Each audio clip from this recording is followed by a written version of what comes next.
হাতের আরে নাসিম ভাই, খুশি না? আর কোন না, আপনারে খুঁজতেছি। আজ তো মক্কা একটা পাই গেছি গে।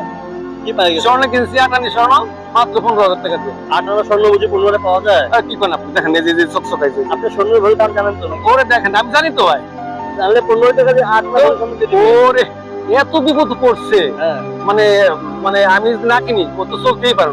তাই হ্যাঁ, তো দেখি কেমন এটা। এই যে দেখেন, আপনি দেখেন, সেই স্বর্ণ, সেই দেখছেন কিরকম চকচকা।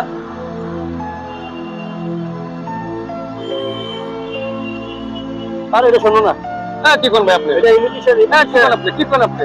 হ্যাঁ ভাই ভালো করে দেখেন, আরে পাঠেন, আরে পাঠেন। আরে ভাই দেখছি তো, আমি একটু বসে দেখি। হ্যাঁ দেখেন, একটু বসে দেখেন তো, দেখেন তো ভাই, দেখেন তো। আরে ডুপ্লিকেট। আপনাকে বোকা বানাইছো। ওরে আল্লাহ, আরে বোকা বানিয়ে দিছে। আপনার বোকা বানাইছে না, 15 টাকা দিয়ে আপনি 18 বছর ভরি স্বর্ণ পাবেন? বোকা নাকি আপনি? ও তো আপনাকে বোকা বানিয়ে দিয়েছে। থাক বাদ দেন, কি কথা না। চলেন।